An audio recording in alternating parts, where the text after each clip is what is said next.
Hello everyone, this is Dhananjay Singh. Welcome to Arts Study Med EG. As you know that we have started history series of class 7th. This is the 7th lecture of chapter 8 that is devotional part to the divine. इससे पहले हम लोगों ने 6 lecture कर रखा है। Description में आपको प्लेलिस्ट का लिंक मिल जाएगा, वहाँ से आप पिछले 6 लेक्चर्स को एक्सेस कर सकते हैं। आज के लेक्चर में हम लोग डिस्कस करेंगे इस्लाम और सूफीज़म के बारे में।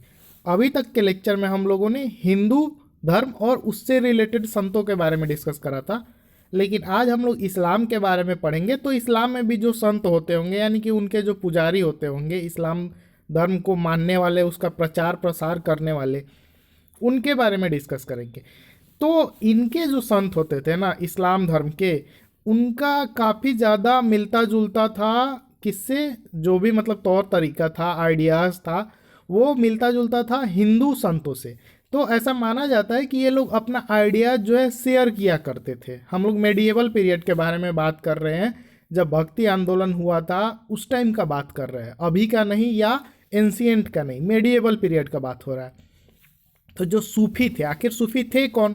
तो सूफी जो थे वो मुस्लिम मिस्टिक्स थे, यानी कि जैसे हिंदू धर्म में ऋषि मुनि होते हैं या जो संत वगैरह होते हैं, जो कि मतलब अकेले अपना जीवन यापन करते हैं, भगवान को पूरी तरह से समर्पित कर देते हैं खुद को, उनका पूजा पाठ करते हैं, धर्म का प्रचार प्रसार करते हैं। वैसे ही सूफी जो थे वो मुस्लिम धर्म के संत समझ लीजिए आप इनको। इन्होंने बाहरी जो रिलीजियोसिटी जो दिखाने का तौर तरीका था, बाहर का जो भी फालतू चीज़ें थी जी जो इनको पसंद नहीं था, या जो धर्म के और भी मानने वाले लोगों को पसंद नहीं था, उस सब को इन्होंने रिजेक्ट कर दिया। और इन्होंने जो है एम्फेसिस दिखाया, अपना जो एक तरह से दबाव है वो love and devotion to god and compassion towards all fellow human beings, यानी कि इनके हिसाब से जो है वो भगवान है। जैसे हिंदू धर्म में होने लगा था, वैसे ही ये भी किए कि ये जो धर्म में जो आडंबर हैं, जो ऐसा कर्मकांड है जो अच्छा नहीं, उस सबको इन्होंने रिजेक्ट कर दिए और बोला आप बस भगवान को मानो, भगवान की पूजा करो, भगवान से प्रेम करो और ऑल ह्यूमन बींग्स के टुवर्ड्स, ठीक है, अपना लव एंड कंपेशन दिखाओ, यानी कि सभी जो भी ह्यूमन बींग्स हैं, मानव हैं, उनसे प्रेम करो, भगवान से प्रेम करो, बाकी और कुछ में, और चीज़ों में कुछ भी नहीं रखा है इनके हिसाब से। इस्लाम जो है प्रोपेगेट करता था स्ट्रिक्ट मोनोथीइज्म और सबमिशन टू वन गॉड, यानी कि इस्लाम में क्या था या अभी भी है, उसमें भगवान या देवी देवता तो है नहीं, एक अल्लाह है, सब कोई उन्हीं को मानता है, उनका भी कोई फॉर्म नहीं है, यानी कि अल्लाह का कोई फ़ोटो वगैरह नहीं, आज तक किसी ने देखा नहीं अल्लाह दिखते कैसे। तो इस्लाम में ये होता था, तो ये थोड़ा ज़्यादा स्ट्रिक्ट हो जाता था, इसमें लोगों को फॉलो करने में या और जो रिचुअल्स वगैरह थे उससे लोगों को परेशानी होती थी, कुछ लोगों को। अब 8 और 9 सेंचुरी में क्या हुआ, कुछ रिलीजियस स्कॉलर्स, यानी कि इनके जो मौलवी लोग होते हैं, उन्होंने क्या किया, एक डिफरेंट एस्पेक्ट बना दिया होली लॉ जो कि शरीयत था, एंड थियोलॉजी ऑफ इस्लाम। तो इस्लाम का जो धर्म शास्त्र था, और इस्लाम, देखिए पूरा इस्लाम जो है ना धर्म, वो होली लॉ जो उनका है शरीयत, उसी से गवर्न होता है, उसी से चलता है। बहुत सारी कंट्रीज़ हैं, जैसे अभी OIC के मेंबर कंट्रीज है 57, जो कि उसमें से मैक्सिमम कंट्री जो है इस्लामिक रिलीजन का ही मतलब फॉलोअर है। तो वहाँ पे जो कंट्री का पूरा गवर्नेंस सिस्टम है उसमें शरीयत लॉ का बहुत ज़्यादा डोमिनेंस है, शरिया लॉ पे ही वो देश समझिए चलता है आज भी। तो उस टाइम शरीयत लॉ में थोड़ा बहुत चेंजेस वगैरह कर दिए और धर्मशास्त्र में चेंज कर दिए। तो इससे क्या हुआ, while the religion of Islam gradually became more complex, Sufis provided it with an additional dimension that favoured a more personal devotion to god. तो ये जो चेंजेस हुए, इससे लोगों को थोड़ी बहुत परेशानी हुई, इस्लाम धर्म थोड़ा ज़्यादा कम्प्लेक्स हो गया। यानी कि धर्म जब आसान रहता है तो सभी लोग उसको फॉलो करते हैं, उसकी बातों को मानते हैं, उसका प्रचार प्रसार करते हैं, लेकिन धर्म में कुछ ऐसे नियम कानून बन जाए जो कि लोगों के लिए खुद ही मुश्किल हो जाए, तो वो दूसरे को क्या प्रचार प्रसार करेंगे। तो इस्लाम में थोड़ी मुश्किलें आई, complexity I.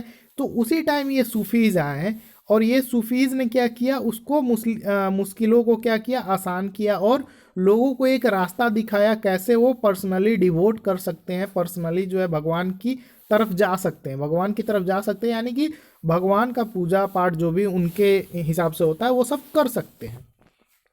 The Sufis often rejected the elaborate rituals and code of behavior demanded by the Muslim religious scholars.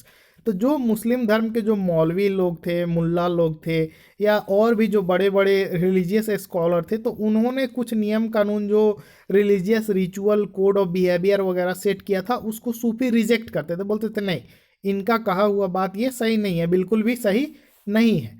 They sought union with God much as a lover seeks his beloved with a disregard for the world। उनके हिसाब से जैसे एक प्रेमी अपने मतलब प्रेमिका अपने प्रेमी से या प्रेमी अपने प्रेमिका से जैसे पूरी दुनिया को त्याग करके अपने मतलब रिलेशन को आगे बढ़ाता है, वैसे ही एक पुरुष को या एक महिला को यानी कि एक ह्यूमन बीइंग को अपने गॉड के प्रति प्रेम करना चाहिए, बाकी दुनिया से अलग होकर के। दुनिया से कोई मतलब नहीं है, आप अपना कंपैशन, अपना लव जो है, अपना यूनियन जो है वो गॉड के साथ कर सकते हैं, आपको बाकी दुनिया से कोई मतलब नहीं होना चाहिए। Like the saint poets, the Sufis too composed poems expressing their feelings and a rich literature in prose including anecdotes and fables developed around them। तो जैसे हिंदू धर्म में जो संत लोग थे या जो कवि लोग थे, उस टाइम क्या था, कवि संत दोनों समझिए एक ही थे, जो भी संत थे वो कवि बन ही गए थे, या जो कवि थे वो संत बन जाते थे। मतलब बात कह रहा हूँ, ऐसा 100% नहीं होता था, लेकिन बहुत देखा जाता था ऐसा। तो सूफीज भी इन्हीं की तरह पोएम्स के माध्यम से अपने फीलिंग्स को दिखाते थे। काफ़ी रिच लिटरेचर होता था इनका, जो पोएम था, जो प्रोज वगैरह था, इसमें एनेक्डोट्स थे और फैबल्स थे, यानी कि एक छोटी छोटी स्टोरी जो मोरल स्टोरी होती थी, किसी व्यक्ति की स्टोरी हो सकती है, या कोई वहीं के आसपास के जो एक तरह से होते हैं ना मोरल कैरेक्टर, उनके गुणों को शॉर्ट स्टोरी के फॉर्म में लोगों तक प्रेजेंट किया जाता था। ये किसके द्वारा किया गया? सूफीज के द्वारा। Among the great Sufis of Central Asia were Ghazali, Rumi and सदी। तो सेंट्रल एशिया के कुछ प्रमुख जो सूफी संत थे उसमें कौन थे? गजली, रूमी और सदी शामिल थे। जैसे नाथपंथी सिद्धार्थ और योगिज्म थे, ठीक है। Sufis too believe that the heart can be train to look at the world in different way.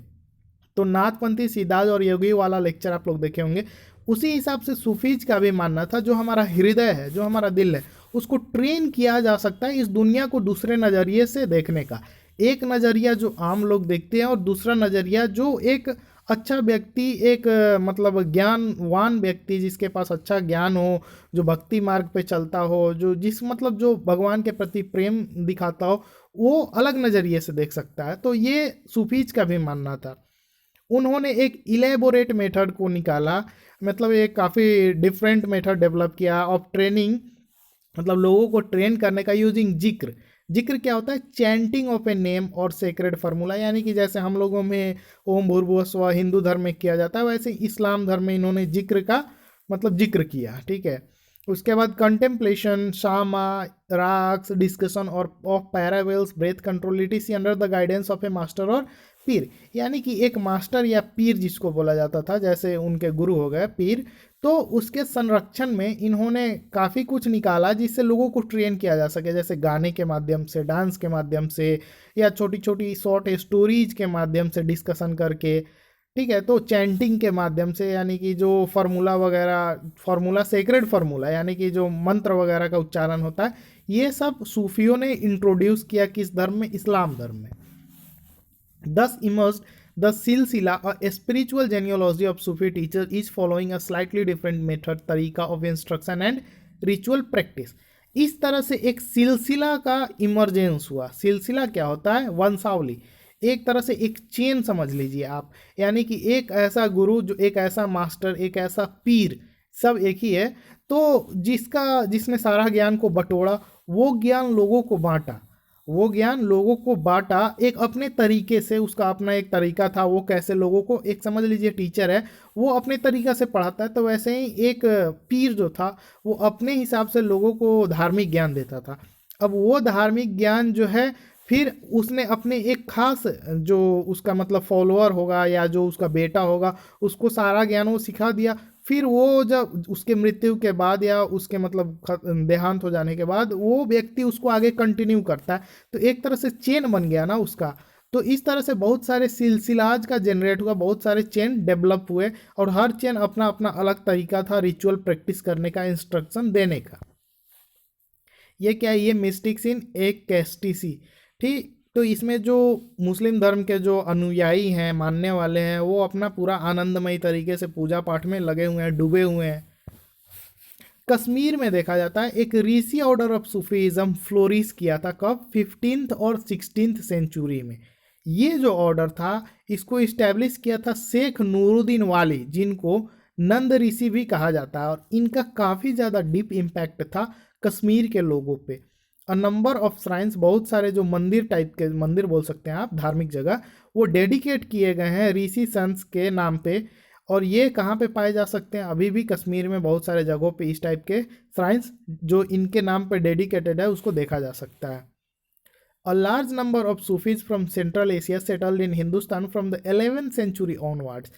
India में, हिंदुस्तान में 11वीं शताब्दी के बाद से बहुत सारे सूफी संतों का सेंट्रल एशिया से आगमन शुरू हो गया था, और ये वही पीरियड था जब दिल्ली सल्तनत का इस्टेब्लिशमेंट हुआ था। चैप्टर 3 में आपने पढ़ा होगा, डिस्क्रिप्शन में आपको पूरे प्लेलिस्ट का लिंक मिल जाएगा, अगर आपने नहीं देखा चैप्टर 3 का तो वहाँ से आप जा करके देख सकते हैं। इस प्रोसेस में जो है, जब दिल्ली सल्तनत का इस्टेब्लिशमेंट हुआ, दिल्ली सल्तनत का विस्तार हो रहा था, उसी टाइम बहुत सारे सूफी सेंटर्स का भी काफ़ी जगह पे इस्टेब्लिशमेंट हुआ और उसका विस्तार होने लगा। द चिश्ती सिलसिला was among the most influential order, और इस समय एक चिश्ती सिलसिला, चिश्ती जो पीर थे उनका एक चेन जो बना, वो काफ़ी ज़्यादा इन्फ्लुएंशियल था, काफ़ी ज़्यादा प्रभावशाली था हिंदुस्तान में। It had a long line of teachers, इसमें जो शिक्षक हुए, जो मास्टर हुए, जो पीर हुए, वो काफ़ी ज़्यादा फेमस थे, काफ़ी ज़्यादा फेमस, और जिनका नाम आप हर जगह सुन सकते हैं, जैसे ख्वाजा मोइनुद्दीन चिश्ती, ये इनका दरगाह है अजमेर में, तो ये काफ़ी फेमस थे। कुतुबुद्दीन बख्तियार काकी, इनका जो दरगाह वगैरह था वो दिल्ली में था, और ये जो कुतुबुद्दीन बख्तियार काकी हैं, इन्हीं के नाम पे जो है कुतुब मीनार का निर्माण करवाया था किसने, कुतुबुद्दीन ऐबक ने स्टार्ट करवाया था, और इल्तुतमिश ने उसको कंप्लीट करवाया था। बाबा फरीद जो कि पंजाब में थे, ख्वाजा निजामुद्दीन औलिया जो कि दिल्ली में थे, बंदनावाज, सॉरी प्रोनाउंसिएशन में थोड़ा एरर हो सकता है, गीसू दराज ऑफ गुलबर्गा, तो ये सब जो है चिश्ती सिलसिले के थे और काफ़ी ज़्यादा प्रसिद्ध हुआ करते थे। ये एक पेज है मनु स्क्रिप्ट का, कुरान का है ये, जो कि डेक्कन में लिखा गया था लेट 15th सेंचुरी में। एक टर्म है हॉस्पाइस।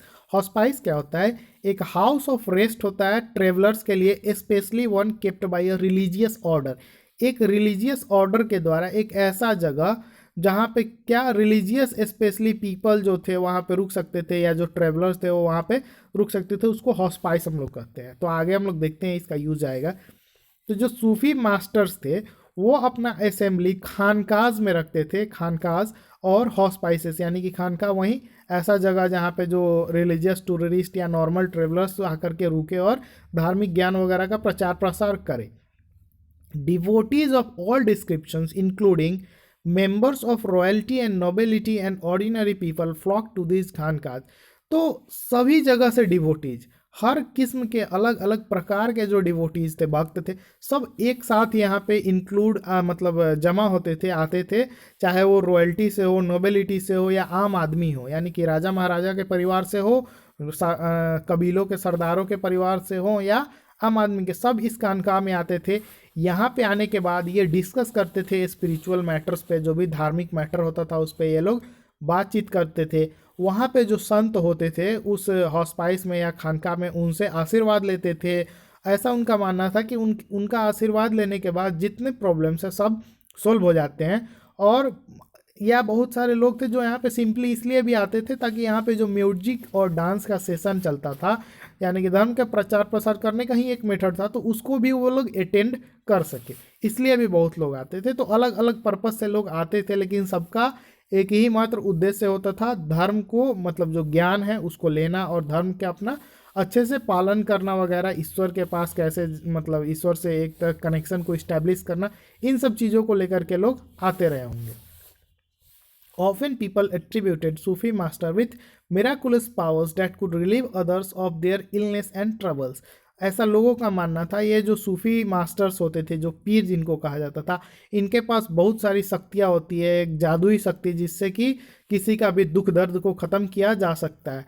द टॉम्ब और दरगाह ऑफ अ सूफी संत became a place of pilgrimage to which thousands of people of all faith thronged. तो इनका जो दरगाह होता था, जो टॉम्ब था, वहाँ पे सूफी संत के टॉम्ब पे बहुत सारे लोग धार्मिक यात्रा करने जाते थे, हर धर्म के, हर फेथ के। मतलब कोई हिंदू भी है वो भी जा सकता था, कोई मुस्लिम है, कोई सिख ईसाई कुछ भी है, वो वहाँ पे जाता था और लोगों का मानना था कि वहाँ पे जाने से जो भी प्रॉब्लम्स है वो समाप्त हो जाता है। जैसे आप सिंघम मूवी में देखे हुएगा, सिंघम के ऊपर काफ़ी सारा परेशानी आता है, तो वो पीर बाबा के दरबार में जा कर के चादर चढ़ाता है और उसके बाद जो है वो, मतलब हालांकि मूवी क्रिएटेड होता है लेकिन फिर भी एक विश्वास के लिए दिखाया गया है, तो आप उससे आप यहाँ पे रिलेट कर सकते हैं। Devotees of all backgrounds visit Sufi shrines, तो हर बैकग्राउंड के लोग जो है सूफी श्राइन्स में जाते थे, जैसे यहाँ पे पिक्चर में आप देख सकते हैं। एक Jalaluddin Rumi, great 13th century के सूफी पोएट थे ईरान के, जो कि पर्शियन भाषा में लिखते थे। तो उन्होंने एक छोटा सा लिखा हुआ था, उसी का एक कुछ लाइन है। तो वो बताते हैं कि he was not on the cross of the Christians, यानी कि जो क्रिश्चियन धर्म में जो क्रॉस होता है उस पर वो मुझे नहीं मिला। अब ये किसकी बात कर रहे हैं, तो वो भगवान की बात कर रहे हैं। इनके हिसाब से ये क्रॉस पे गए भगवान को ढूंढने, वहाँ भी नहीं मिला। उसके बाद मैं टेम्पल में गया, in none of them was there any sign, किसी भी मंदिर में उनका नामो निशान तक नहीं था। इन्होंने लो लैंड्स में गए, जहाँ पे मतलब प्लेन एरियाज वगैरह होते हैं, बहुत सारे जगह पूजा पाठ के धार्मिक जगह होते हैं वहाँ पे, वहाँ गए, वहाँ भी नहीं मिला। मक्का में गए, मक्का का जो कब्बा है वहाँ भी इनको वो नहीं दिखे। I asked about him from Avicenna the philosopher, एक फिलोसफर थे अविशेना नाम के, उनसे ये पूछते हैं जलालुद्दीन रूमी कि भाई वो कहाँ मिलेंगे। तो अविसेना के बस का भी बात ये नहीं था। फिर वो बताते हैं कि I looked into my heart, मैं अपने हृदय में देखा, and in that his place I saw, यानी कि उनको मैंने अपने हृदय में पाया, and he was in no other place, इसके अलावा वो किसी और जगह पे नहीं थे। यानी कि इनके हिसाब से भगवान आपको मंदिर, मस्जिद, कहीं भी चले जाइए, जो मतलब क्रिश्चियन का जो पूजा पाठ करने का जो गिरजाघर होता है, चर्च, वहाँ भी आपको नहीं मिलेंगे। भगवान जो है इंसान के हृदय में रहते हैं और हर इंसान के अंदर जो है भगवान वास करते हैं, ये जलालुद्दीन रूमी का कहना है। ठीक है, तो आज के इस लेक्चर में इतना ही। लेक्चर अगर अच्छा लगा होगा तो लेक्चर को लाइक कर दीजिएगा, चैनल को सब्सक्राइब कर दीजिएगा। मिलते हैं जल्दी ही नेक्स्ट लेक्चर में। Thank you so much for watching, stay tuned with us.